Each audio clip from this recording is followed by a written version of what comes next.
In 1922, 19-year-old Gladys Beth Harris began her career as executive secretary of the Kiwanis Club of Jacksonville. 50 years later, her career would end, almost exactly where it began. During her years of service, Kiwanis became the Mennonite Club, and Gladys was there every step of the way with support, loyalty, and enthusiasm. Her great devotion would prove to be a driving force that would shape Mennonite into the prestigious civic organization it is today, and that would solidify her place into the minds and hearts of all Mennonites.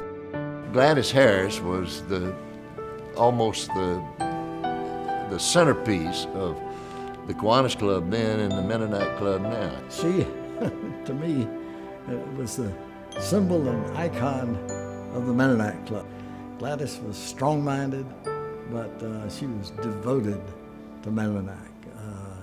It was her life. Gladys was an only child. She had no brothers or sisters. She never married, and we became her entire life. I say she was never married. She actually was married to the Mennonite Club. She was married to every one of us, and she came to work at age 19, I believe, at the club, and she retired at age whatever, 50 years later. She was there for 50 years. So we were her whole life. We were the groom, and she was the bride until death do us part. You don't see many people who totally give their life to one thing or one organization, and she just adopted us as if we were a multifaceted child, and she was going to take care of us no matter what.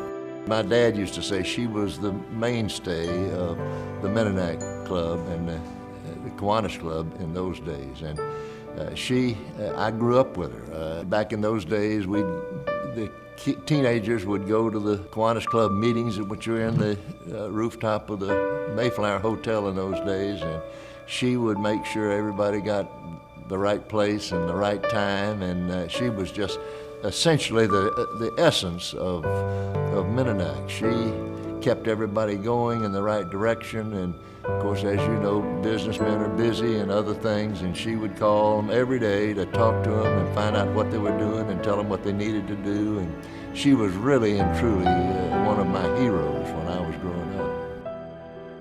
Well, I met Gladys in '69. I remember quite well that she looked very much like my first grade teacher, and I fell in love with her immediately. That was probably an overreaction on my part because she could get on your case if you didn't watch out. Everybody knew that Gladys was in charge, and we knew things ran smoothly under her direction, so we didn't cross her or argue with her about things. At least I never did. She was the boss. Because of her undying service, loyalty, and devotion, in 1981, the Mennonite Board of Directors created the Gladys Harris Award in her memory. I happened to be president of the club in 1980, and Gladys died several months following my presidency. And so I proposed the Gladys Harris Memorial Award and drafted the language for it. We just decided that Gladys Harris deserved her own place in history, and that there would be a Gladys Harris Award every year to the Mennonite that most lived up to Mennonite principles. We created that award to recognize the person in the club who best exemplified her belief that Jacksonville was a great community and it needed someone or some group to emphasize the needs of the community.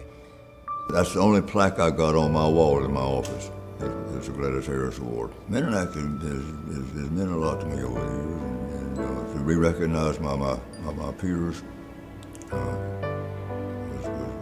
overwhelming. The neatest thing that through talking to family, I've learned about Ms. Harris, and obviously I guess as a young child I saw her, but I didn't really know her, is how dedicated, Mennonite was her baby, was a term I've heard my mother use. How dedicated she was. A 19-year-old lady in 1922 that came to work for Mennonite and stayed for 50 years. And how dedicated she was to the organization and the people of Mennonite.